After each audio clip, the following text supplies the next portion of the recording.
Hi, this is Paul. Paul Anleitner posted this on Twitter the other day, and for most of you watching my channel, this will come as absolutely no surprise. The leading cause of death in men should be a wake-up call for everyone. Men in the U.S. live shorter lives than both American women and men in other wealthy nations. Paul Anleitner waded in with meaning in this, and I'll put the link to the article below. In the video that I released today, which will be yesterday for you if you're watching the videos in order, this very interesting article by Luke Burgess on Augustine. There are a number of issues that continue to be sort of the very large issues I think about. One of them is the shape of Christianity, the shape of the church, and how the church needs to organize itself and organize events, groupings, what the church needs to do to form people for discipleship and for the life that Jesus would have them lead, and how that shapes the world. Now, I used a whole bunch of Christian language for that. I, in that way, very much see what we're doing. I've been sort of holding off on doing a commentary on the rest of the Peugeot, Jordan Hall, John Vervaeke conversation. I really want to get at that. I hope to do some more of that this week, because I thought it was a really good conversation, and what I see, what's been the heart of John Vervaeke's project has been, addressing the meaning crisis, addressing the kinds of things that this article puts forward. But I would assert that Christianity, and to a degree other religions as well, have always been attempting to address this meaning crisis in human beings. We're the kinds of creatures that can't just simply be satisfied with a good meal and a warm bed, something that Dostoevsky very much drew to light in Notes from the Underground, that there's something in us. And the author of the book of Ecclesiastes talks about the fact that God has placed eternity in our hearts, and it's a longing and a hunger that won't be satisfied. Now, when we talk about that language of satisfaction, of course, Augustine comes to mind. And Augustine's story, which has fascinated particularly the West. He was from North Africa, but very much in the western part of the Roman Empire. His books, Confessions and City of God, his writings have haunted the West ever since. And so I read a good bit of this yesterday about how he was visiting with someone who was mocking these young men of his day who were basically going out and becoming monks in the desert. Why would anyone want to turn their back on the people, at least? Why would any free Roman citizen of any means want to turn their back on the abundance and affluence that the empire had to offer to go out and live in the desert to pray? Now, Augustine didn't follow that path. He, of course, became the Bishop of Hippo and settled down to a long career of writing an immense amount of sermons and books. Just go ahead and try and read through City of God. Augustine wrote an incredible amount of material, not all of which we still have today, and increasingly it seems people continue to find sermons of his that of course have been written 1,500 years ago, but that's Augustine. And one of the things that struck me when I was reading Peter Brown's biography of Augustine is, of course, a classic. And the 4th chapter is on wisdom. And wisdom was, of course, what you wanted. In many ways, the Jordan Peterson moment, well, how to live in the world. That's a question of wisdom. What way of living in the world satisfies? This became, of course, Augustine's dominant desire.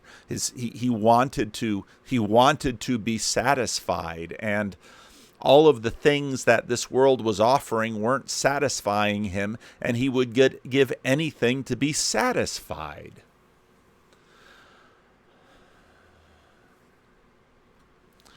I've always had a foot in both camps in terms of the Christian Reformed Church's split, let's call it, that has, from this last synod, certainly been accentuated and made public. And I think part of what the current synod, this past synod, has done is put Christian Reformed Church progressives into a panic mode in some cases, because some of them, and you can find these conversations that I'm having on Twitter with them, this isn't the denomination that I expected. And I think many in the denomination, more to the left than to the right. Now, again, the Christian Reformed Church is a pretty moderate community, so those on the left in the Christian Reformed Church are not terribly far to the left in terms of the national spectrum. But it has shaken their confidence, and it has disrupted their imagined plan for the future, because, as I've said in many of my videos about Synod, many have simply assumed that, well, things would sort of carry on as usual, and the Christian Reformed Church would always sort of be 20 years behind the times, and by the times, perhaps I mean the New York Times, and the Christian Reformed Church would just continue to migrate like this. And it was probably in the it's for a good long time I've known that this was not going to happen. But of course, telling someone that this is not going to happen might not sort of shock them and grab them the way events do, and Synod 2022 shocked them. Dreer's posting has brought a response from Kristen Kobes-Dumay on her Substack, which brought a response from Rod Dreer on his, and that's sort of the back and forth of the way this goes. And I want to get to some of that. But before then, I want to get to this piece that a friend of mine sent me from Tim Keller on the decline and renewal of the American Church, Part 2, the decline of evangelicalism. And I thought it was a good article. I know some of you have no love lost for Tim Keller, but there we have it. The secularization of the elites. A process called secularization has been going on in Western societies for several centuries, mainly among highly educated elites, though it gathered steam among the general population after the Second World War in Europe and after the 1960s in North America. The bloody European wars of religion, the 16th, 17th, and 18th century, led many to search for a basis of society that did not require a common church or a set of religious beliefs. And again, of course, religious sort of shifts there. I read a lot of Tim Keller, and Mary Harrington calls them the naughties, in the aughts, as I prefer to call them. And of course, anyone who listens to this channel knows that we've gone quite a bit more deeply into these questions of religion. And I've talked a lot about the fact that looking for a new basis of certainty beyond agreement of confessions or religious texts, and the quest of finding that certainty either in reason and or empiricism. The Enlightenment Project was an attempt to explain the human situation and arrive at moral values using only neutral, objective human logic and science, not religion. Secularization has two basic features. It enforced privatization of religion, and in that sense very much changed what we understood religion to be. Religion was quite a bit reduced and diminished into certain aspects of life. Science and technology are considered the only ways to understand and solve human problems. Beliefs and values based on religion were never to be invoked in serious public discourse except in the most general "in God we trust" references. This has made religion seem irrelevant to society. It's helpful to note that what happened was actually that religion goes underground, because, again, you can't You need presuppositions that cannot be demonstrated by science and technology. And so what in fact happens is that science and technology sort of take on a religious veneer, while all the while the deep agreements of the culture continue to provide what the religions have always provided, except the foundational myths and stories are increasingly undermined. And of course, this is where we get to the recession of modernity, and where we get to the observations of the likes of Tom Holland and Douglas Murray, who look around and say, after we stop learning those stories as children, we stop believing in the things that those stories communicated us. And this is going on levels which are not conscious to us and are not overtly rational as we see it. The second point, a radical individualism.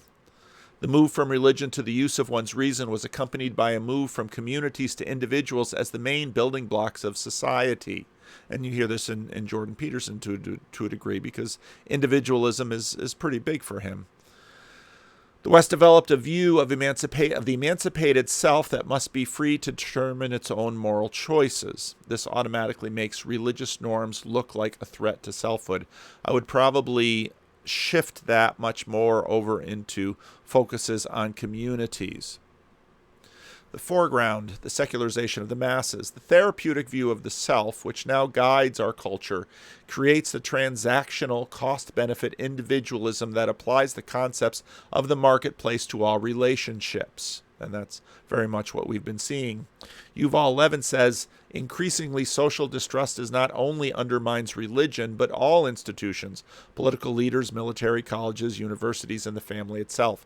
These are these large, we don't even have names for them, communities, these large bodies that that form us and we think through, that we participate in, and to one degree or another have agency and are consequential, so that we very much act together, and those actions with respect to those communities are significant.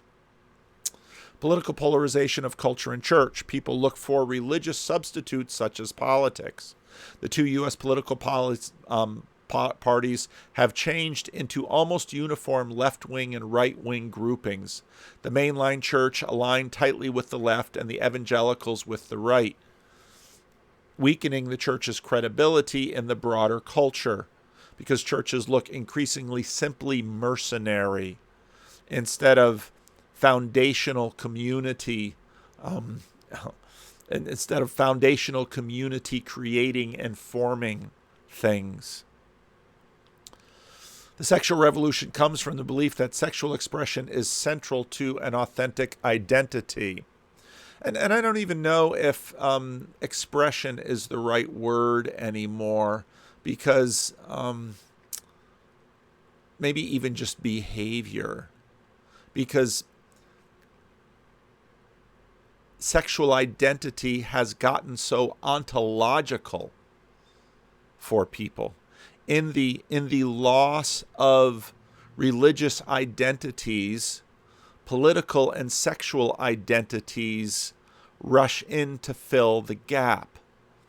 But as we've seen, political and sexual identities are insufficient to actually supply all the identity necessary for a human being. We're simply too large. Sexuality is simply too small. It's deep, it's consequential, but it's too small. The growth in higher education and social media in 1940, only 4% of the population had a bachelor's degree.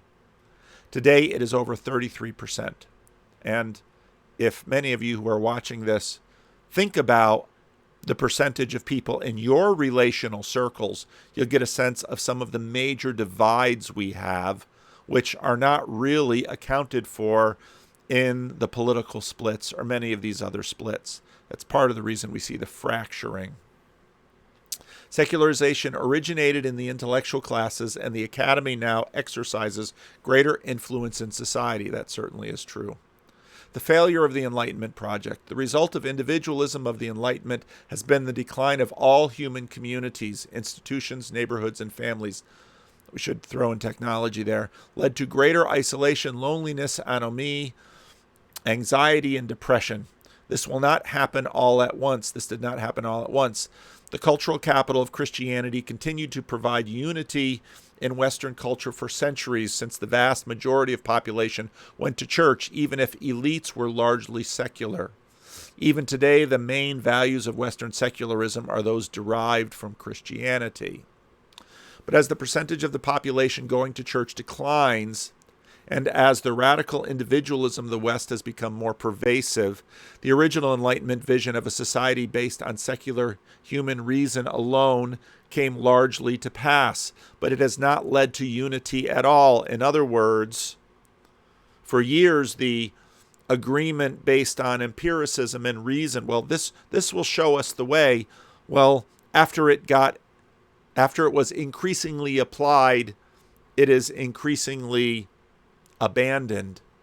And that's very much what we see in postmodernity. But postmodernity is simply so vacuous in its solvents that it can't achieve much. Western society in general and the U.S. society in particular are polarized, fragmented, and ungovernable as everyone adopts their own meaning in life and moral values. We'll see how ungovernable it gets. That's very much a danger and an anxiety. In the past few years, an enormous amount of attention has been given to the influence of evangelicalism.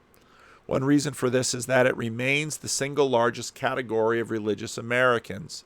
Another reason is that 80% or more of white self-identified evangelicals supported Donald Trump in 2016 and a new right-wing populism and nationalism. And again, I've got some real critiques of this, especially a new nationalism. Christian nationalism has been the default position until Christian globalism and internationalism grew out of the United States after the Second World War. Arguably, they were the main reason for his ascendancy. I think that's too simple. Why Donald Trump and not Ted Cruz? Why Donald Trump and not Marco Rubio? There are a host of other reasons, but it happened. I was just thinking about the testimony of Trump attacking the Secret Service agent. What a crazy world we're living in. Despite some conflicting readings, most agree that evangelicalism is declining in the U.S. Meanwhile, within evangelicalism, there is a number of factions seemingly battling to the death over control of the movement, even as academics and social scientists argue about the actual definition of evangelicalism. The theology of evangelicalism, the Bebington Four, sociology of evangelicalism. Again, read Marsden, and he quotes Marsden. Recognizing the two addresses of evangelicalism, theological and sociological, and I think that helps us discern something important within the framework of the four theological marks. I'll call the six social marks of evangelicalism can be stronger or weaker. See below. The term fundamentalism is one way used in the past to describe those who hold these social traits very strongly. In other words, there's always fundamentalism as sort of an intensifier, but I tend to find the analysis of the intensification of exactly what. I think fundamentalism was a particularly modernistic appropriation of Christianity in contrast to the modernizing and the modernism that tended to be the left wing. But both the right and the left shared a tremendous amount. Moralism versus gracious engagement. I find both sides quite moralistic. Individualism versus social reform. Some of that, but again, I find as modernity recedes, many of these things are breaking down. Dualism versus a vision of all life. You see, it would be easy. I don't think he's Yeah. Question of in terms of what he's doing in terms of some of these divisions that he's laying out here. Evangelicalism and fundamentalism. Historically, there's been a distinction between fundamentalism and evangelicalism. George Marsden has written important volumes of this history. During the 1930s to 50s, a neo-evangelical movement led by Carl Henry Billy Graham sought to bring serious Bible scholarship, deeper intellectual thinking, and social responsibility back to northern white evangelicals. They sought to establish a movement that was true to historic Orthodox Protestant belief, but that shed the anti-intellectualism, the marriage to American culture, the sectarianism, the legalism, the emphasis on secondary and tertiary doctrines. Fundamentalism is not identical with all conservative Protestantism. There are many churches and believers who are solidly orthodox with theological marks. The difficulty here is that now I know where Keller is coming from, and I know where he wants to go. You know, he's trying to find a third way, but I'm not sure he's going to be able to get there.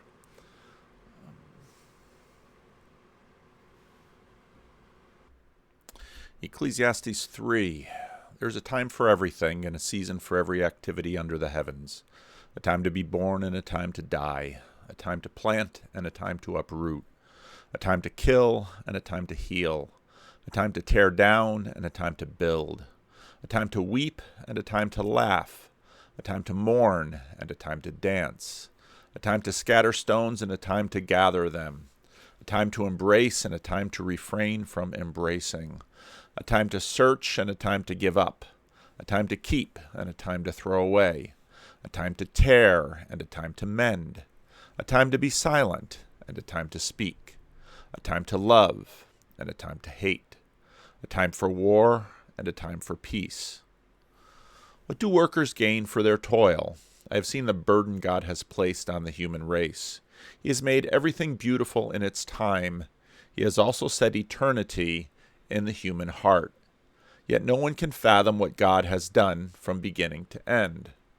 I know that there is nothing better for people than to be happy and to do good while they live, that each of them may eat and drink and find satisfaction in all their toil. This is a gift of God. I know that everything God does will endure forever. Nothing can be added to it and nothing taken away. God does it so that people will fear him. Whatever has already been, and what will be has been before. And God will call the past to account. And I saw something else under the sun. In the place of judgment, wickedness was there. In the place of justice, wickedness was there. I said to myself, God will bring into judgment both the righteous and the wicked. For there will be a time for every activity, a time to judge every deed. I also said to myself, as for humans, God tests them so that they may see that they are like the animals. Surely the fate of human beings is like that of the animals. The same fate awaits them both. As one dies, so dies the other. All have the same breath. Humans have no advantage over animals. Everything is meaningless. All go to the same place. All come from dust, and to dust all return. Who knows if the human spirit rises upward, and if the spirit of the animal goes down into the earth? So I saw that there is nothing better for a person than to enjoy their work, because that is their lot. For who can bring them to see what will happen after them? Again I looked, and I saw all the oppression that was taking place under the sun. I saw the tears of the oppressed, and they have no comforter. Power was on the side of their oppressors, and they have no comforter. I declared that the dead who have already died are happier than the living, who are still alive, but better than both. But better than both is the one who has never been born, who has not seen the evil that is done under the sun. And I saw that all toil and all achievement spring from one person's envy of another, mimetic. This too is meaningless, a chasing after the winds. Fools fold their hands and ruin themselves. Better one handful of tranquility than 2 handfuls with toil and chasing after the wind. Again I saw something meaningless under the sun. There was a man all alone. He had neither son nor brother. There was no end to his toil, yet his eyes were not content with his wealth. For whom am I toiling, he asked, and why am I depriving myself of enjoyment? This too is meaningless, a miserable business. Two are better than one, because they have good return for their labor. If either of them falls down, one can help the other up. But pity anyone who falls, and has no one to help them up. Also, if two lie down together, they will keep warm. But how can one keep warm alone? Though one may be overpowered, two can defend themselves. A cord of 3 strands is not quickly broken. Better a poor but wise youth than an old but foolish king, who no longer knows how to heed a warning. The youth may have come from prison to the kingship, or he may have been born in poverty within his kingdom. I saw that all who lived and walked under the sun followed the youth, the king's successor. There is no end to all the people who were before them, but those who came later were not pleased with the successor. This too is meaningless, a chasing after the wind. What do workers gain from their toil? I have seen the burden God has laid on the human race. He has made everything beautiful in its time. He has also set eternity in the human heart, yet no one can fathom what God has done from beginning to end. I know that there is nothing better for people than to be happy and to do good while they live, that each of them may eat and drink and find satisfaction in all their toil. This is the gift of God. I know that everything God does will endure forever. Nothing can be added to it and nothing taken from it. God does it so that people will fear him. Book of Ecclesiastes. A book well worth reading. It's not a long book. You can sit down and read it from start to finish in a fairly short amount of time. In many ways, the book of Ecclesiastes puts out the great puzzle, the strangeness of our lives, where we see and taste and touch glory on a regular basis, but we can't hold it. We can't put time in a bottle. The glory that we touch and the satisfaction that we taste is fleeting, and it goes from us. And so we look around and we try to find satisfaction. I can't get no satisfaction. Should have been, I can't keep no satisfaction. We are restless until we find our rest in thee, Augustine said. Why? How could God be the answer to the great puzzle? God number 1 / God number 2. One of my favorite little haunting passages of Jordan Peterson is something he says with a fair amount of regularity about Jung and alchemy. Here he says it in the Biblical Series, episode 4. And the horrors of life are, of course, that everything eats everything else, and that everything dies, and that everything's born, and that the whole bloody place is a charnel house, and it's a catastrophe from beginning to end. And this is the vision of it being other than that. And you know, there's a strong idea. This was also implicit in the alchemical ideas, and I think it's also implicit in the scientific revolution, that human beings can interact with reality in such a way so that the tragic and evil elements of it can be mitigated, and so that we can move somewhat closer to a state that might be characterized, well, that's obviously imagistic, but it might be characterized by something like that, where we have the benefits of actual existence without all of the catastrophe that seems to go along with it. And Carl Jung, when he wrote about the emergence of alchemy, or the emergence of science from alchemy, he thought of science as being motivated by a dream, because for Jung, the dream was the manifestation of the instincts. It was the boundary between the instincts and thinking. He said, well, science is nested inside a dream.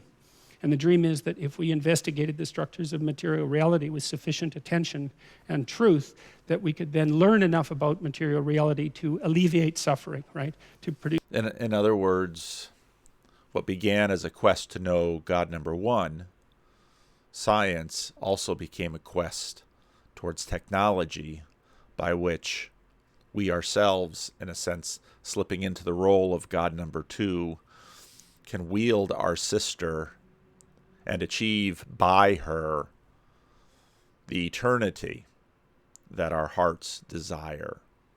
We will fill up this ache, satisfy this itch. We will fill the pit with enough stuff around us that maybe we can find satisfaction. The irony, of course, is that if the pit is eternity deep, it can swallow the world and yet be hungry. Use the philosopher's stone to make everybody wealthy, to make everybody healthy, to make everyone live as long as they wanted to live, or perhaps forever. That's the goal, to alleviate the catastrophe of existence. And that idea, the idea that mysteries, the solution to the mysteries of life that might enable us to develop such a substance, or let's say a multitude of substances, provided the motive force for the development of science. And Jung traced the development of that motive force really over 1,000 years. And if you're interested in reading his books on alchemy, which are extraordinarily difficult, and that's really saying something about Jung, because all of his books are difficult, and then the books on alchemy, they kind of take a quantum leap. That's actually a very small leap, so I shouldn't say that.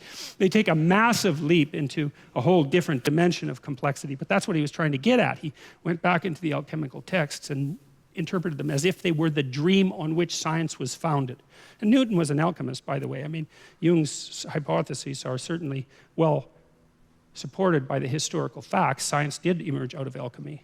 The question is, what were the alchemists up to? And they were trying to produce the philosopher's stone, and that was the universal medicament for mankind's pathology. Jung felt that what had happened was that, Christianity had promised that, the cessation of suffering, promised it for 1,000 years, and yet suffering went on unabated. And at the same time, Christianity had attempted to really put emphasis on spiritual development, let's say, at the expense of material development. Right, thinking of material development as something akin to a sin, trying to get a control of impulsivity and all the things that went along with a two-embodied existence. There was a reason for it, but that by about 1000 AD, the European mind, somewhat educated by that point, somewhat able to concentrate on a single point, perhaps because of a very long history of intense religious training, turned its dream to the unexplored material world and thought, well, the spiritual redemption that we've been seeking didn't appear to produce the result that was promised or intended, and so maybe there's another place that we should look, and that was in the damned material world, right? Which was supposed to be, at least according to some elements of classic thinking, nothing but the creation of the devil. So, but the point that would have obviously been a Gnostic interpretation. I'm making is that it's very difficult to underestimate the amount of human motivation that's embedded in the attempt to alleviate suffering, to eradicate disease, to help people live a healthy life, and well, that's the disease, obviously, but to live a long life as well, and to make things as peaceful as possible. I mean, you can be cynical about people, and you can talk about them as motivated by power and being corrupt and all of those things are true, but you shouldn't throw away the baby with the bathwater, because we have been striving for a very long time to set things right, and we've done actually not too bad a job of it for half-starving, crazy, insect-ridden chimpanzees with lifespans of 50 to 70 years. So, we could deserve a bit of sympathy for our position as far as I'm concerned. So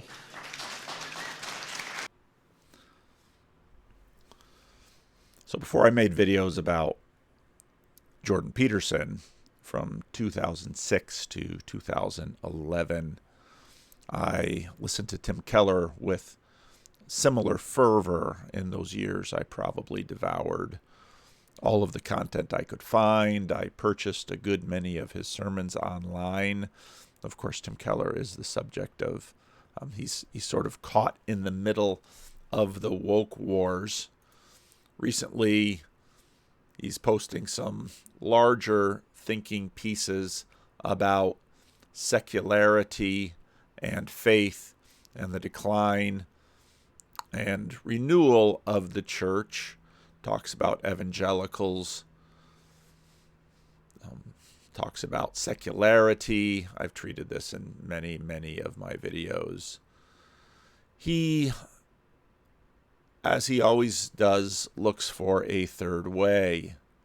And he's trying to find a distinction between fundamentalism and evangelicalism. Keller would very much be an adherent to the Bebbington Four. What are the Bebbington Four?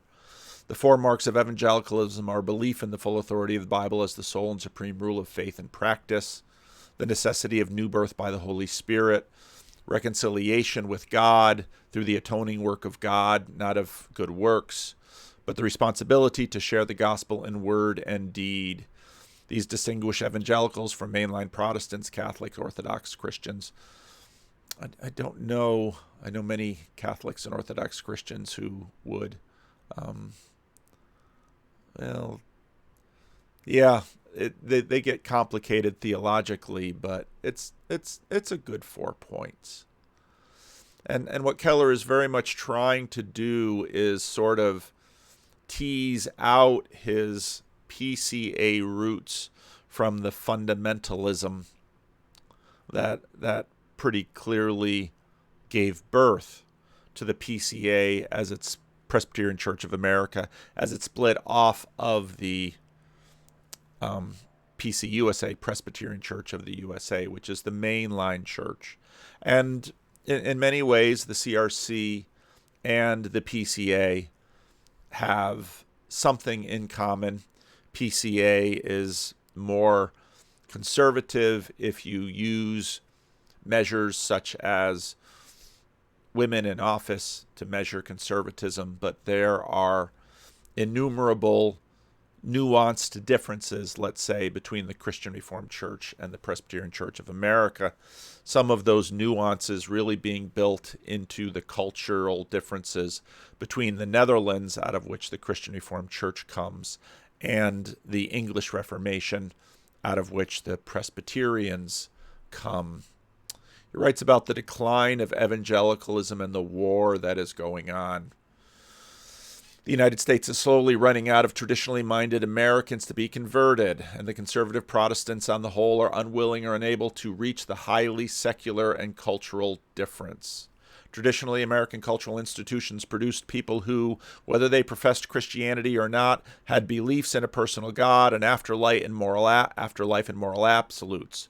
Virtually all Christian strategies for evangelism and church growth are geared with people with these traditional background beliefs, but such people are fewer and fewer, and in general, conservative Protestants do not know how to evangelize and win secular people. That's true. Furthermore, in both fundamentalism and evangelicalism, both tremendously difficult to define. I would basically say that fundamentalists are like opposites of modernists. They themselves are modernists in many respects in their interpretive approach to Scripture. They can't help it. They just part ways with modernists in terms of skepticism and certainty. If you watch a bunch of my back catalog videos, you can find me talking about those kinds of issues quite a bit. Evangelicals, earlier, again, read Molly Worthen's Apostles of Reason. She goes into this quite well. Keller treats it a bit in the sociology of evangelicalism. However, in addition to these doctrines or theological convictions, all denominations have a sociological location as well, which seems to they have a product of certain historical events: the awakenings of the 18th and 19th century, Civil War, controversy over slavery, ejection of evangelicals from the mainline denominations, civil rights movement in the mid-20th century, and the rise of the Christian right in the late 20th century. All have produced many U.S. Christians a number of social characteristics, cultural attitudes, and practices that are not shared by evangelicals in other countries who, while holding to identical evangelical theology, live in different contexts. And then he runs through a bunch of distinctions. George Marsden, a book that I can also heartily recommend, Fundamentalism and American Culture.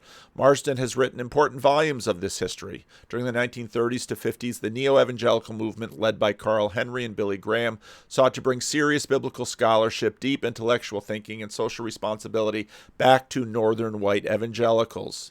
They sought to establish a movement that was true to the historic Orthodox Protestant beliefs, but that shed the anti-intellectualism, the marriage to American culture, the sectarianism, the legalism and emphasis on secondary and tertiary doctrines, and the pietism and individualism that rejected the need for social reform or cultural engagement. In many ways, my home, Calvin College, now Calvin University, very much was running parallel to neo-evangelicals. The Christian Reformed Church, historically in the 30s to 50s, very concerned about Methodism and, of course, Catholicism, and so had its own uniquenesses, but in many ways tried to achieve that tension. I think Aaron Renn's thesis is correct about the negative, neutral, and positive contexts and how that has impacted Tim Keller's ministry. But before the switch from the neutral to the negative, Keller was, I think, for many in the Christian Reformed Church, both on various different sides, sort of a guiding light. And myself and my cluster visited Keller in 2006. And it was a good trip. It was a good trip. What's happening now, of course, is the fight within evangelicalism and the tearing apart of that between, in many ways, the different portions of the emergent. So you had neo-evangelicalism in the 80s and 90s gave birth to the seeker movement. Bill Hybels, Rick Warren, in many ways sort of became the vanguard of the neo-evangelicals and the seeker movement. And then, Chicago is a pretty important space for evangelicals. The heart of Christianity today, Wheaton, the home of Willow Creek. In many ways, that's sort of the coalescing and the maturing of the neo-evangelicals and flowering then, let's say, in Bill Hybels, who in some ways was a crossover figure. Bill Hybels, raised in the Christian Reformed Church in Kalamazoo, Michigan, went on to become a youth leader in a large evangelical church in Chicagoland, used that position to plant Willow Creek Church, non-denominational mega church, really one of the flagship seeker methodology churches, Willow Creek Association. Out of that comes the emergent movement, the seeker movement very much being the full flowering of baby boom evangelicalism and their evangelistic methods. Out of that comes the emergent movement, really coming out of the Gen Xers. The Gen X generation always seemed a little bit depressed, but the emergent movement brought forth widely varied theological camps, and the lines of the fundamentalist modernist debates that Marsden writes about so well in Fundamentalism and American Culture then gave birth to the various aspects of the emergent movement that warred and fought against each other. On one hand, you have Mark Driscoll and Mars Hill in Seattle. On the other, you have Rob Bell and Nadia Bolz-Weber. And those, so you have the Young, Restless, and Reformed, which is one major branch of the emergent movement. And then you have the Progressive Evangelicals, or Evangelicals No More. So many books. Where's Rachel Held Evans? Very important figure in that. I didn't have to buy this book. She had her publisher send it to me because I was blogging at the time, and so I actually wrote a piece for it on Think Christian, which is part of Reframe Media in my denomination. And so then when I make videos about the relationship between Nadia Bolz-Weber and Mark Driscoll, some people really, especially on the progressive evangelical side, really took to that badly. Why? Because it was true. There's something deeply tied between Mark Driscoll and Nadia Bolz-Weber. On one hand, the anti-porn, young, restless, and reformed screamer, and Nadia Bolz-Weber that has the ethically sourced porn in her in her book, developing her vision of human sexuality in the progressive evangelical, or no longer evangelical space. And all of those tensions were present in the Christian Reformed Synod because all of those camps are present in the Christian Reformed Church.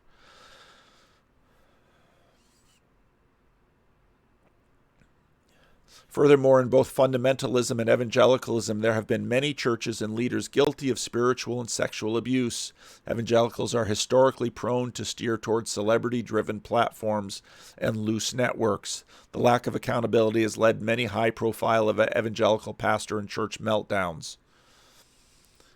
I don't know that the movement is any more prone to these temptations. It's just that the structure of these churches that are celebrity-driven, when there is a collapse, everybody pays attention to the collapse. Notably, conservative church polarization has turned off half the country. Well, I'm not sure you can blame that on the churches alone. Part of this has obviously been the rise of Karl Rove, the election of George W. Bush, George Bush #2, when the Republican establishment realized that, well, you can win elections on the backs of American evangelicals / fundamentalists mostly by highlighting abortion. And that became a significant political powerhouse for the Republicans, and therefore the opposition, as my Mormon friend Daniel always says, there must be opposition in all things. It's sort of the Book of Mormon opponent processing. Then, of course, that leads to the progressive liberal media, evangelicals, and in many ways the sociological evangelicals swamp it. And so it leads to people who are not really churchgoers sort of maintaining a certain Christendom. And of course, there's all sorts of finger pointing in terms of how that goes. But I don't think you can find the progressive liberal media unaccounted for the rise of sociological and political evangelicalism in America today. They practically did evangelism for the church via a political matrix in that way. In a polarized environment, white evangelicals strongly identifying with one party and one presidential candidate. It's so interesting, having done all of my American ministry in significantly, if not predominantly, African American communities. African Americans will vote Democratic far more reliably than almost any other demographic group. But when it comes to their religious perspective, black Protestants are seen on a totally different wavelength because it all goes differently. And that difference and that nuance is almost always lost. I know plenty of African Americans who vote Republican. They're small among their community, but they're there within church. And so when all of this stuff is sort of blithely ghosted by language about white evangelicals, I sort of smile because they're not all white. And now there are many Hispanics, and as in the Synod 2022 debates, Koreans, Chinese evangelicals, Hispanics. I think Keller needs a little bit more nuance in terms of how these things are playing out.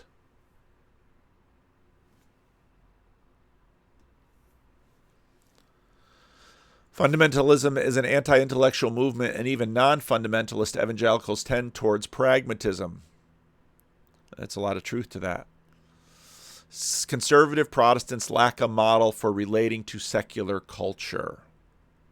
Evangelicalism has been a predominant part of Christendom culture, one in which Christian beliefs and practices were dominant and assumed.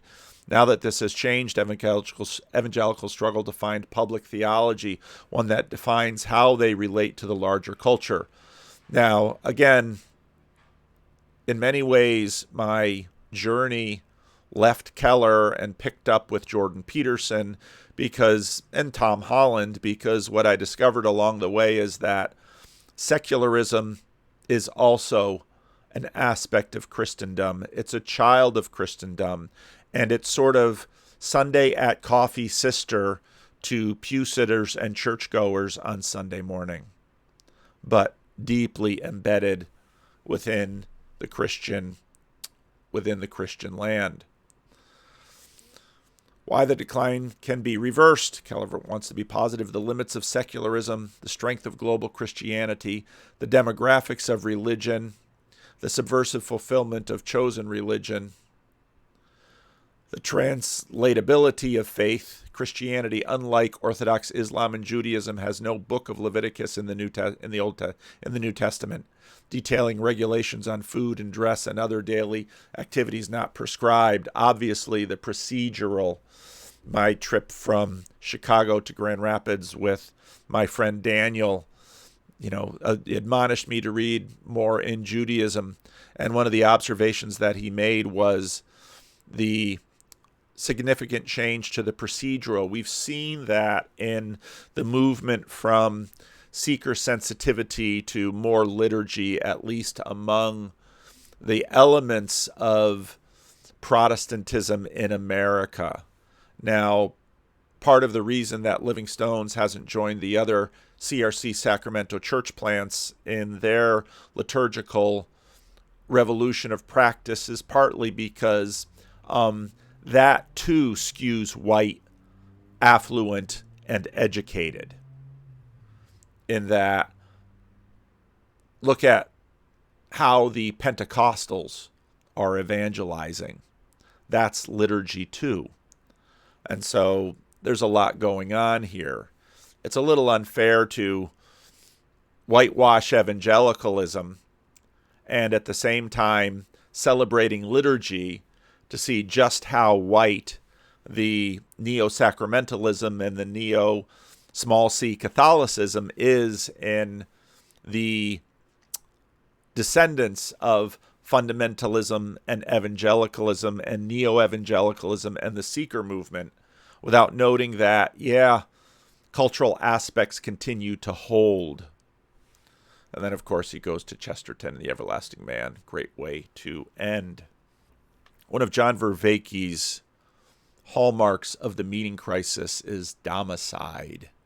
And attending Synod 2022 in some ways, for me, was like a child watching the parents get a divorce. You always know that it's coming. You hear mom and dad arguing.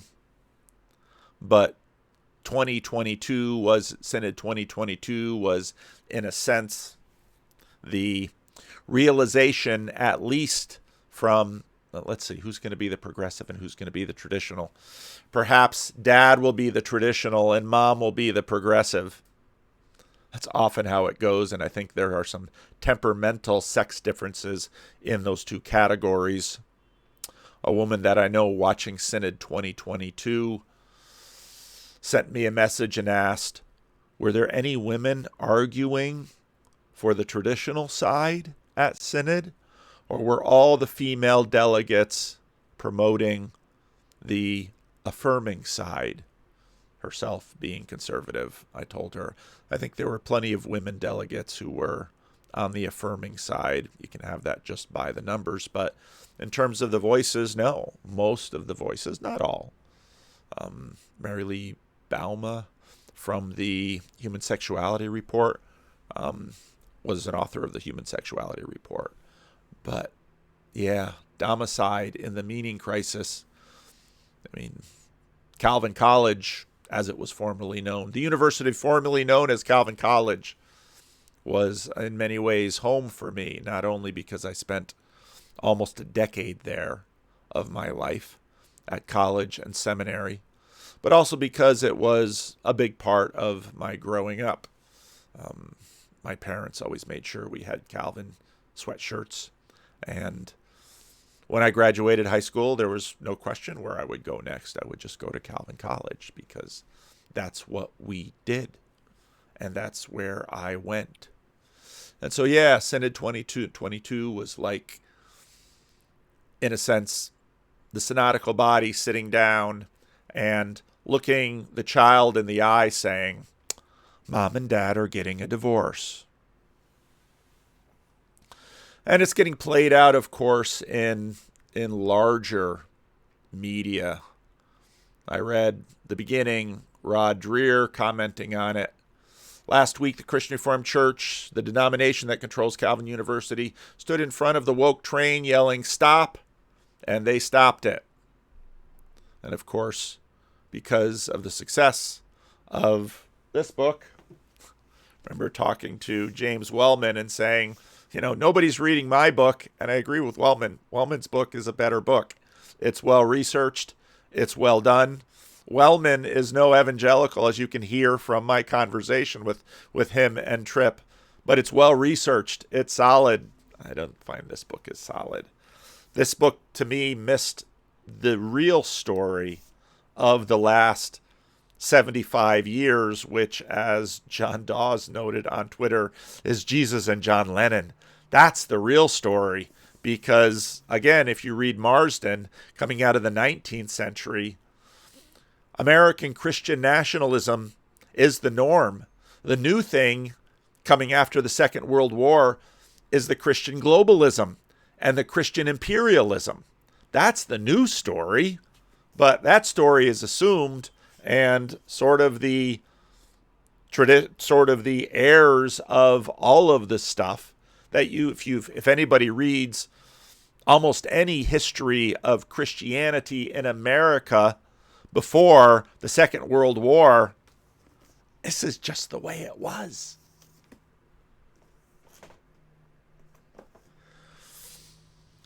So, yeah, Kristen Gomez Dumais is a member of the Christian Reformed Church. She gets regular shellacking, and y'all can decide, okay, you don't like her book. Doesn't mean you have to treat her like the devil. But we've had a little spat. And so Dreher writes this.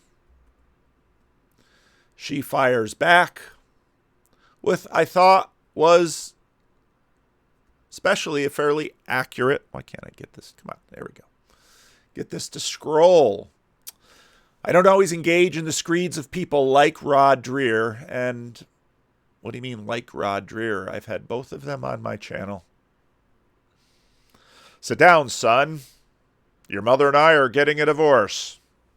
I mean, Rod Dreher's been an important figure in my life, too.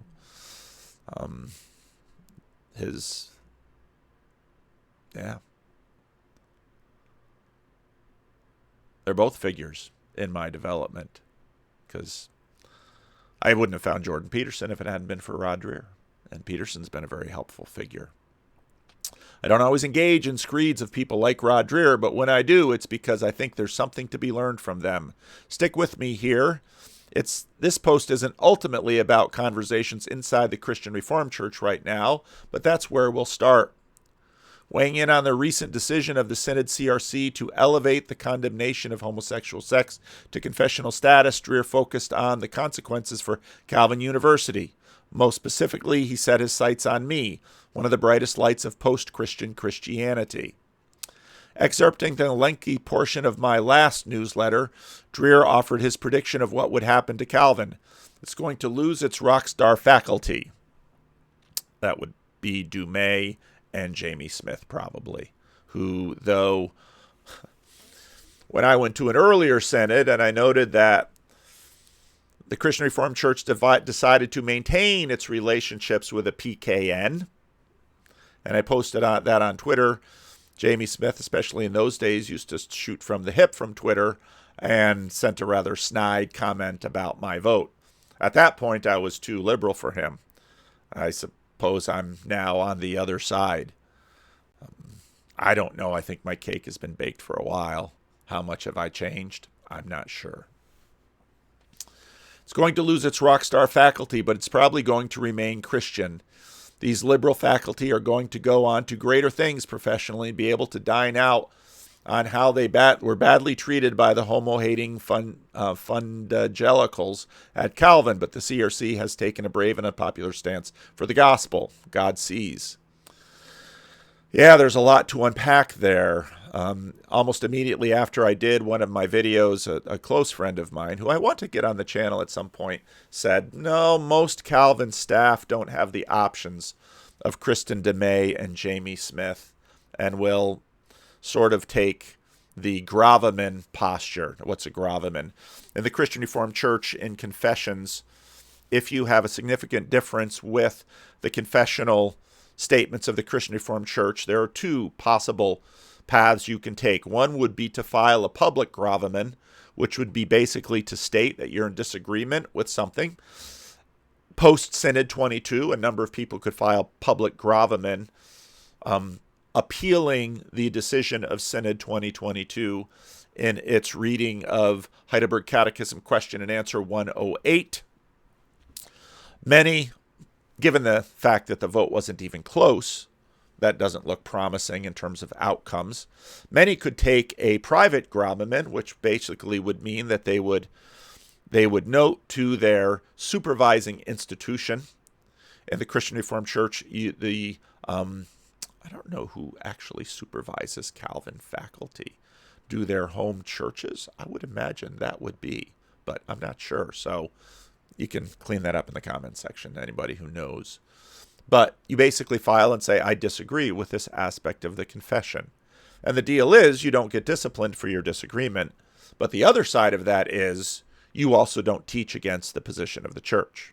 So in other words, you can have your religious freedom and your mental conscience. You just have to keep your mouth shut about the places that you disagree.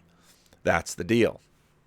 So in the words of my friend, most Calvin faculty that, let's say, disagree with the decision of Synod 2022 will either go through the official acts or skip the gravamen entirely and just keep their mouths shut. Because what's going on in colleges right now, well, we seem to have plenty of PhDs floating around that can't get hired positions at universities. And whereas someone with a really big book like this, or lots of books like Jamie Smith, will have an easier time maybe finding a position in a mainline school. But the problem with that is this book only has the power it does in sort of a tweener place like the Christian Reformed Church, and all of the space within progressive evangelicalism where it has resonance. In a mainline world, this is already completely assumed. This is already boilerplate. This is pretty much what everyone believes. This is only a revelation, or at least sort of red meat, to people who are in the midst of the kinds of battles in the Christian Reformed Church. And progressives and establishment progressives in the Christian Reformed Church have always known they, were fighting they were a minority in the church, but I think they considered themselves, or maybe I should say we, because in many ways I've been part of that group my whole life, kind of an elite minority who in some ways seems to know better, and so looks down their noses at all of those fundamentalists in the Christian Reformed Church. Fundamentalists are those that progressive evangelicals like to sneer and tisk and hopefully work their form of evangelism amongst. First of all, rockstar faculty, fair enough. I do my job on a larger stage than most of my colleagues choose to do. But I've said many times on campus and off, I'm just doing my job in public, no more skillfully than many of my colleagues do day in and day out in the classroom and through their scholarship. I think she's 100% right. Conservatives, moderates, liberals, biologists, political scientists, art historians, and astronomers, we're all doing our rigorous research that holds up the highest disciplinary standards while also bringing our historic Christian Reformed faith to bear on a scholarship, and our scholarship to bear on how we understand our faith. I think she's 100% right. This is the Calvin way. Indeed it is. This is my home. This is the place that mom and dad sit down at Synod 2022 and say, we're getting a divorce. It is who we are and who we have been. But that's an aside, really. The most important part of Dreer's piece is this sentence. These liberal faculty are going to go on to greater things professionally and be able to dine out on how they were badly treated by the homo-hating evangelicals at Calvin. Quite simply, this is pure fiction. And I think DeMay is right, partly because Smith and DeMay could fairly easily find a new position someplace else. Smith could perhaps be at a, maybe a mainline, maybe a Yale divinity or a Harvard divinity, and he could sort of be the strange, he could be the Ross Douthat of Yale divinity or something like that, even no, he couldn't really be Ross Douthat. Anyway, but again, you have to understand the tensions that they play out in. Not the suggestion that all of us liberal faculty would land in posh R1 positions. No one knows anything about higher education these days would make that assumption. That's exactly right. It's not that many jobs to be had. And just because, and again, in Aaron Wren's negative polarity, it's really difficult to be a progressive evangelical because right now, in many ways, it'll be the heyday of the conservatives. Hillsdale, and Hillsdale, they should have their day in the sun right now. I would imagine that Dordt University, Calvin's rival in northwest Iowa, might eclipse Calvin in terms of enrollment. First time ever. As one of the liberal faculty, all my views on many issues are more traditional than many of my critics assume. That's probably true. I think she's right. I mean, when I did my interview with her, I intentionally did not want it to be a red meat debate. I want to make one thing perfectly clear. I've been at Calvin 19 years. I've yet to meet a homo-hating fundagelical, maybe I get that word right now, among my colleagues or my students. Not one. And I think she's exactly right. I know some colleagues who hold traditional views on sexuality. They are thoughtful, compassionate individuals who care deeply for our students. When our student body president came out as bi in a very public way last year, one of the most strident conservative members of our faculty wrote a piece in the student newspaper in defense of traditional understandings of sexuality and had her over to his home for dinner with his family.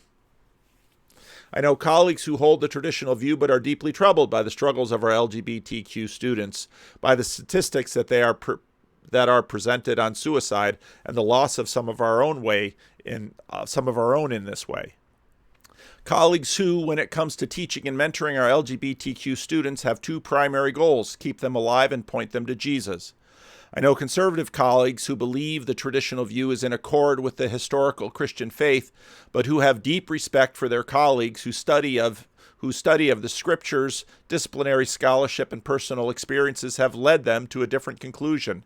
I know many colleagues who hold their positions with deep humility, know that they might be wrong, knowing that they have only a partial understanding of the mysteries of God, that each of us is limited to our understanding of the law of God and the book of nature, and that to be a part of a tradition is to be committed to listening to voices that challenge us and sometimes disturb us. I know that many who hold traditional views who do not believe that one's position on this defines the boundaries of orthodoxy. Orthodoxy, confessionality are not necessarily the same thing. That's really important to keep in mind. Confessions facilitate pluralism. Why? because communities define themselves through confessions, and not all segments of orthodoxy can be easily housed within the same traditions. I've just outed myself as a Protestant. Surprise, surprise. If you read the news coverage of the conversation around LGBTQ at Calvin, you know what you won't find?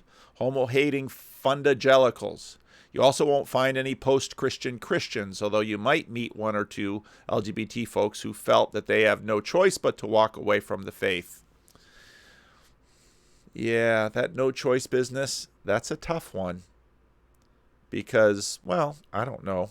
Henry Nouwen, I'll just mention him. Read the biography, Wounded Healer, of him. You'll find thoughtful people, students, faculty, staff, alums seeking to obey God and love their neighbors. You meet LGBTQ students and alums who sacrifice to attend a Reformed Christian university and who remain invested in its future. You'll meet administrators weighing heavy decisions imperfectly and with care. You'll encounter deep harm, deep disagreement, genuine frustration, sometimes anger, but also all of this deep love for a school, a faith tradition, and for one another. And you won't find a single person who engages any of this perfectly. Amen. It's a great paragraph. But as I said in this post, this really wasn't about the situation at Calvin. Let's pivot to a question worth pondering. Why would someone like Dreher make something like this up? Okay, let's not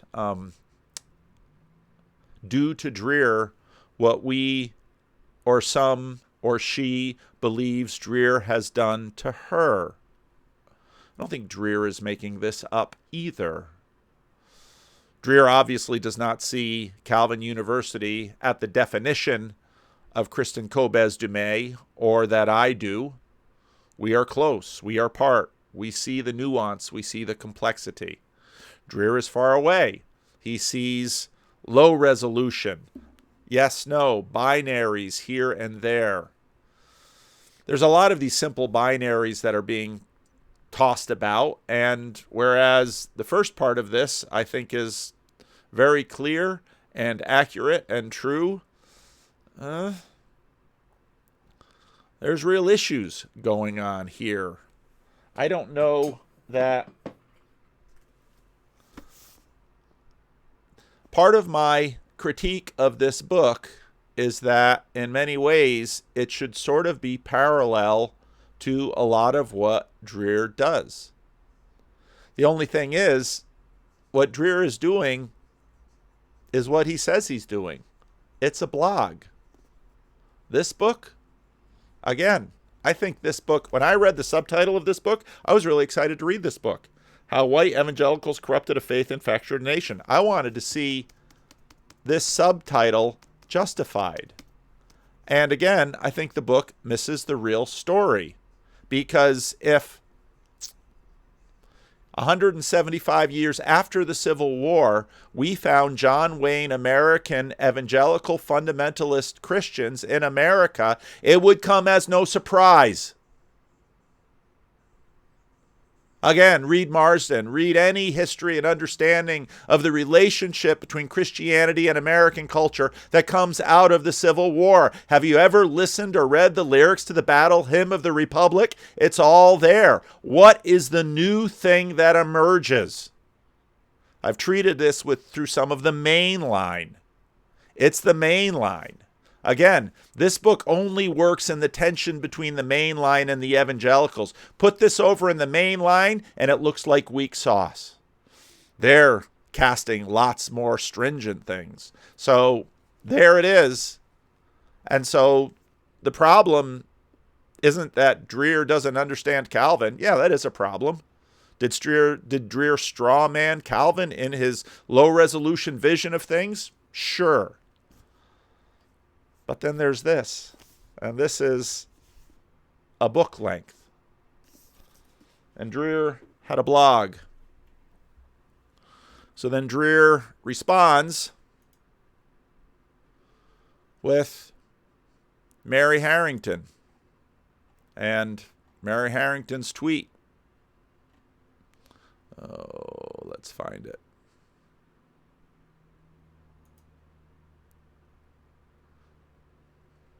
Thank goodness we don't have a totalitarian religious ideology complete with public festivals to justify the erasure of women, or we really would have a Handmaid's Tale type dystopia. And then this piece, which is quite a read. The Tyranny of Queer Theory. It's really quite a dramatic piece. It goes from antinomianism to antinormianism.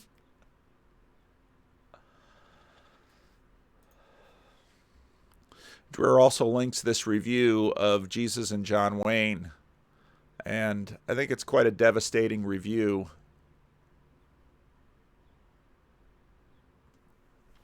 The entire danger here is that we end up with a way of analyzing and understanding theology that is utterly unmoored from the truth. It doesn't even matter whether Dumais perceives herself to be operating in such a deconstructionist fashion.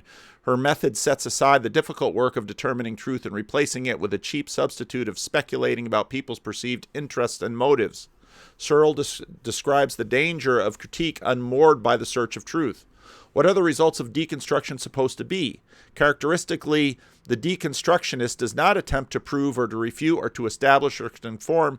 He is certainly not seeking the truth, or on the contrary, this whole family of concepts as part of the logocentrism he wants to overcome. Rather, he seeks to undermine or call to question or overcome or breach or disclose complexities. In this way, Dumais thinks that she can see through the theological claims of evangelicals, and as such, she can set them aside. In a passage in the concluding section of Jesus and John Wayne, Dumais makes this clear. Despite evangelicals' frequent claims that the Bible is the source of their social and political commitments, evangelicalism must be seen as a cultural and political movement rather than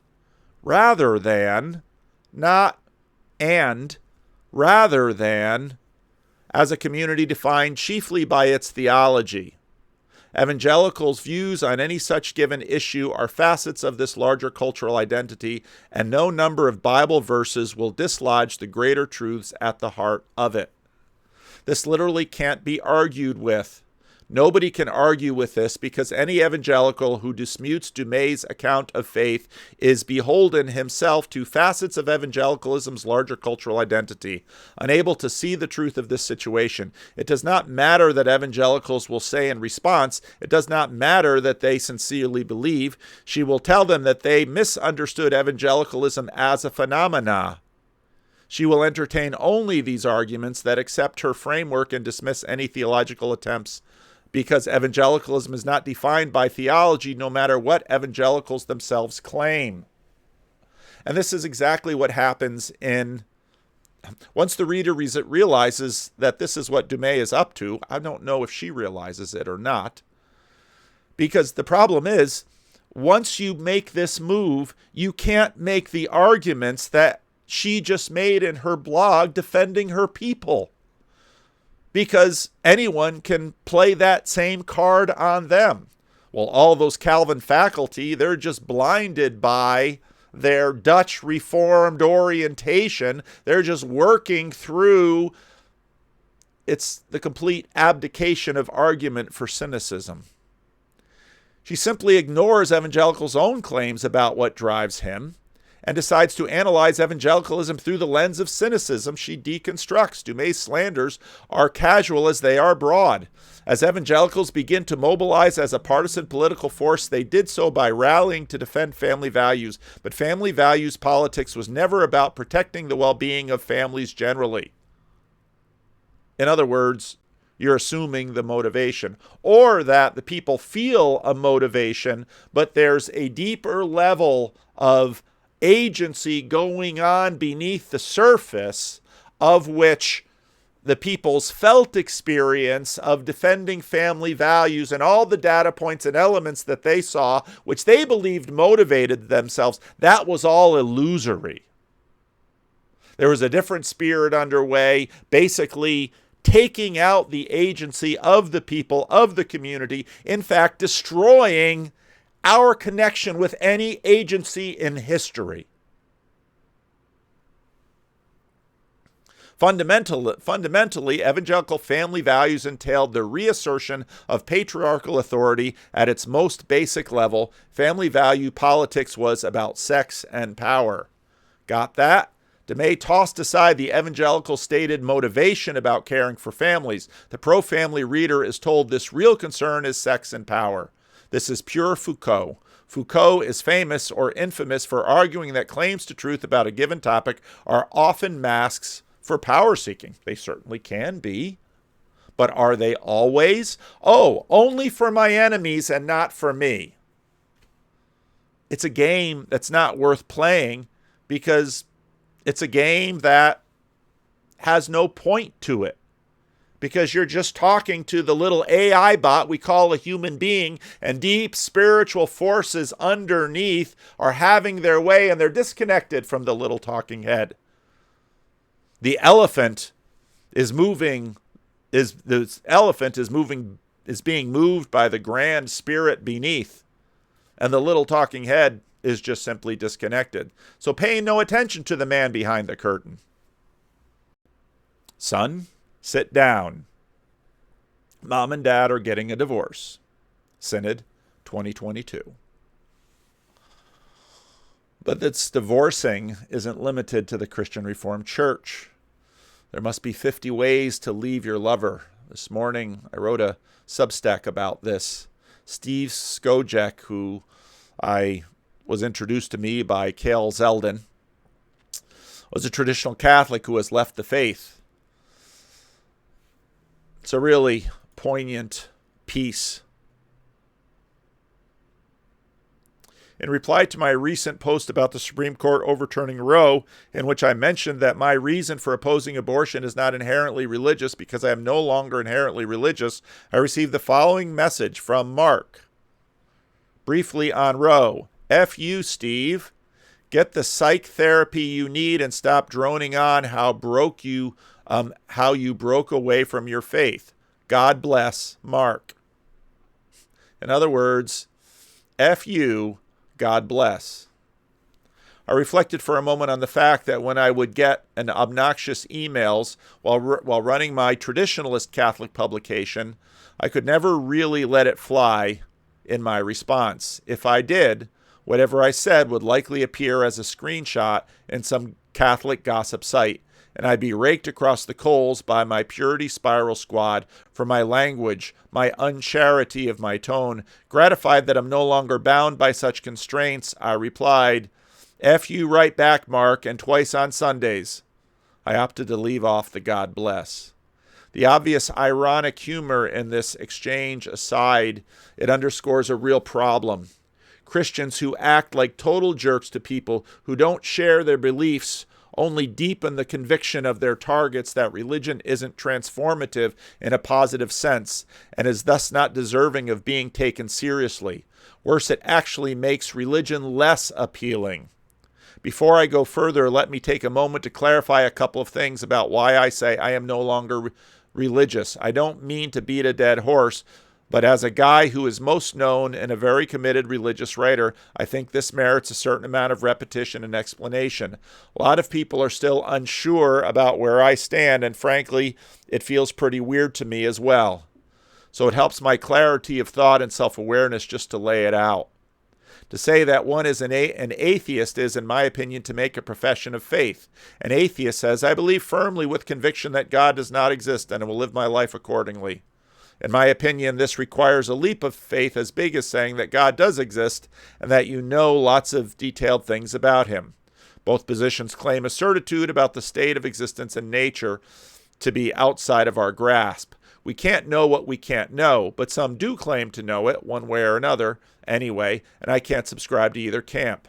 This is why, although I say I'm no longer religious, I want to be clear that I am also not an atheist. I've written before, I now classify myself as an agnostic, a word derived from the Greek agnostos, which means unknowable. And that's pretty familiar ground that he treads on. And this is where the church's claim about infallibility, indefectibility, the inerrancy of Scripture, the authentic books and translations of which were also determined by the leaders of the church, by the way, all come in. If God is really protecting the message chain, if he's providing his word with divine, secure, end-to-end encryption, as it were, then what would certainly boost trust about message fidelity? This is why the church's relentless squandering of credibility, which has raged on across the centuries like a cancerous billionaire determined to die broke, blowing his fortune at every gambling table, buffet, and skin show he can get in Vegas, is such a huge problem. My frame with reference to the Christian message is that of the same Catholic Church I grew up with, studied, taught, wrote about, and tried to live by the teachings of until I just couldn't take it seriously anymore. This includes the Church's claims about being the one true faith founded and guided by God. Now, I mentioned had no other choice. I mentioned Henry Nouwen, so I'll mention him again, because there are choices. But I don't say that to heap up burdens on the same-sex attracted or the Christian deconstructed. I just note that often when we say, I have no choice, sometimes we have more of a choice than we think. But at the same time, I don't look to heap scorn on any of these individuals. These claims I had accepted since I was a young boy, the better part of 4 decades. I only arrived at my current position after many years of studying Catholic teaching and the way the Church and her leadership have conducted themselves throughout history. Please reference my Vegas analogy above, then add murder, torture, nepotism, simony, rape, sexual abuse, cadaver synods, and all the rest. This study, taken at the standpoint of acceptance, credulity, devotion, deference, and love, nevertheless forced me to confront very difficult contradictions and irrationalities with no apparent answers. It also led me to the conclusion that the religious gatekeepers who have handed on the Church's claimed truths, gatekeepers who are eager to contradict each other, or worse, on fundamentals when the opportunity presents itself, are neither trustworthy nor credible. Lacking any objective means, interesting word, of verifying they posit about the nature of God or his alleged will, as passed along through dogmas and doctrines, I considered it impossible to overcome these apparent contradictions and falsehoods. Now you may take issue with my conclusions, and that's fine. Where I stand on all of this is very much a work in progress. I don't claim such definition iron case in this junction. After all, I've only really been scrutinizing these things for a year, and the Church has had thousands of years to bury the inquiring mind beneath a mountain of text, teaching, and history.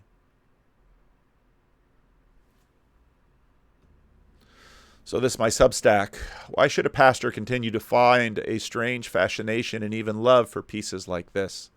It's a sad, mournful love, yet a love of his honesty and willingness to share it with the world. I have the same admiration for people who come out of the closet and tell us who they are. Now, it doesn't take as much courage as it did 30 years ago, mind you. You'll find flags and celebrations and all sorts of things. But yet, it is vulnerable, especially if you do so in the context of a conservative church like my own or the Catholic Church. It's not particularly dangerous truth to share. Same with agnosticism and gayness, let's say.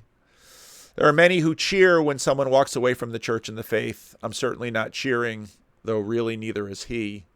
The book of Ecclesiastes says that God has placed eternity in our hearts.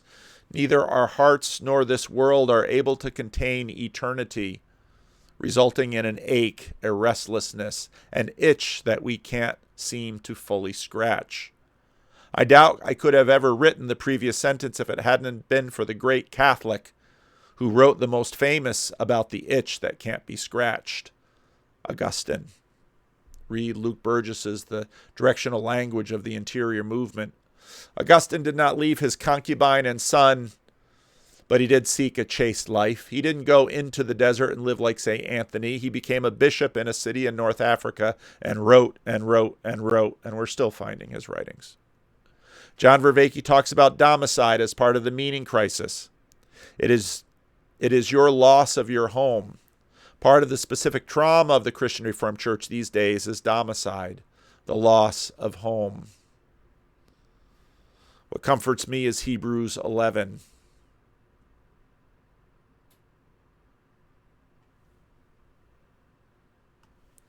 Now, faith is confidence in what we hope for and assurance about what we do not see. This is what the ancients were commended for. By faith, we understand that the universe was formed at God's command, so that what is seen is not made out of what is visible. By faith, Abel brought God a better offering than did Cain. By faith, he was commended as righteous when God spoke well of his offering, and by faith, Abel still speaks, even though he's dead.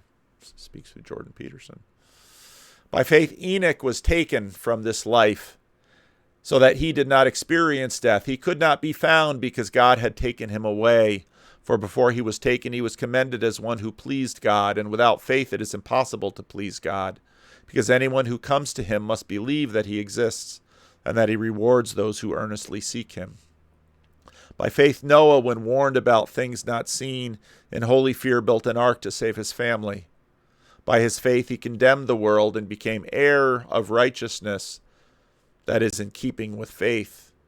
By faith, Abraham, when called to go to a place he would later receive as an inheritance, obeyed and went, even though he did not know where he was going.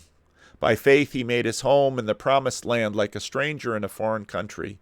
He lived in tents, as did Isaac and Jacob, who were heirs with him of the same promise. For he was looking for a city with foundations, whose architect and builder is God.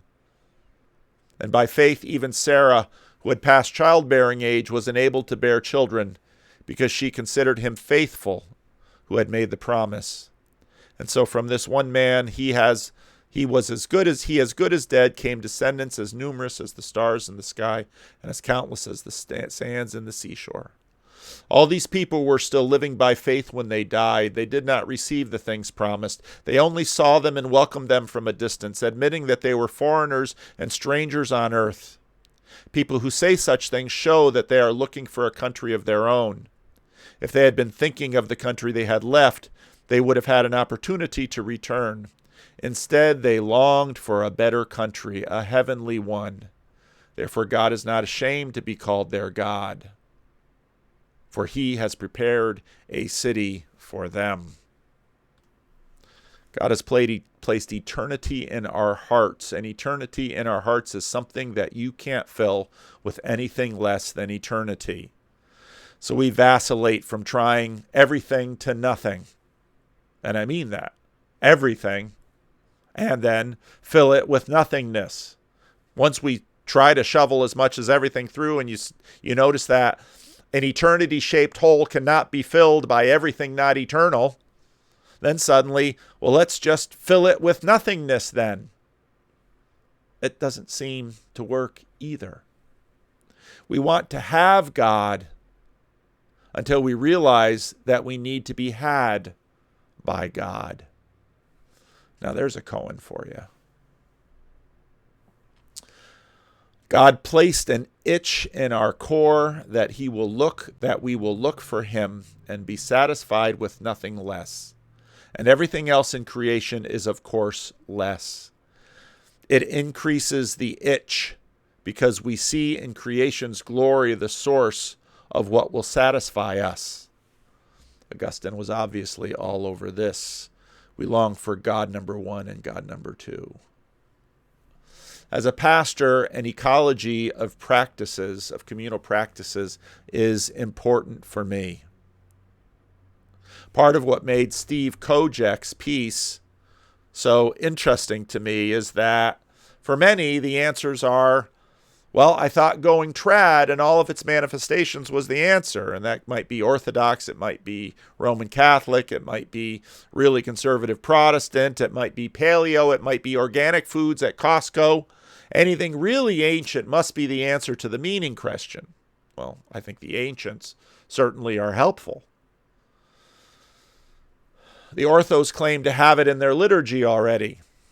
The Catholics in their Eucharist. The Protestants are the laboratory of psychotechnologies chasing the cultural fluxes while trying not to lose the thread. It's one of these things that I think about all the time.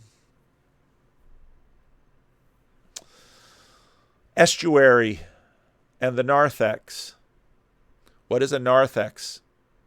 Here's a scrape from Bing. Entry space for worship. Narthex is the entry space for worship. It is the space where all worshipers gather together before and after the service. The Catholic bishops define the term in their publication, Built of Living Stones. Thank you, brothers. The narthex is a place of welcome, a threshold between the congregation space and the outside environment. It is an estuary, my friends. It is an estuary. But just getting together and estuarying is never going to fully be enough.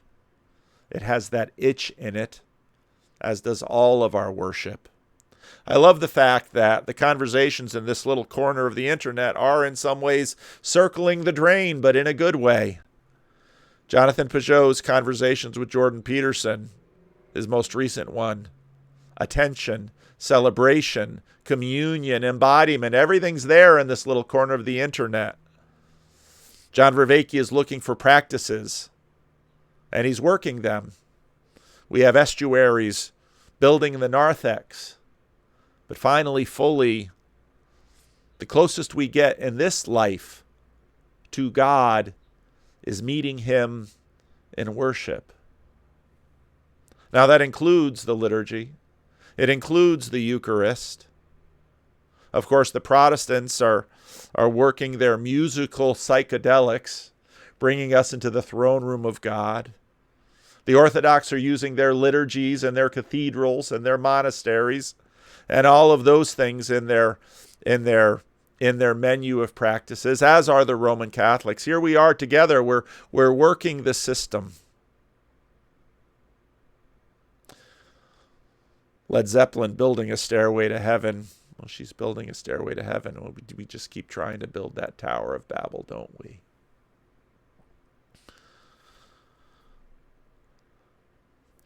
Peterson and Vervaeke are cosmonauts for seekers of that eternity that God has placed in our hearts. It's an ache for home. That eternity-shaped hole, it's always its filling, or our sense of its filling, or our experience, although sometimes short-lived, it's always a gift. It always feels like a gift because it comes from someone else. And it comes from somewhere else. So it's always a gift. All you can do is build the altar on Carmel and pray and have fire from heaven light your altar. We need to be had by God. Yet we need to seek it. And that's what we're doing. Seek it and you will find. Knock and the door will be open to you. These are the promises given. We should believe them. Also, you too. I still haven't found what I'm looking for. The eternity-shaped hole. The eternity-deep hole. But we do it in faith and hope.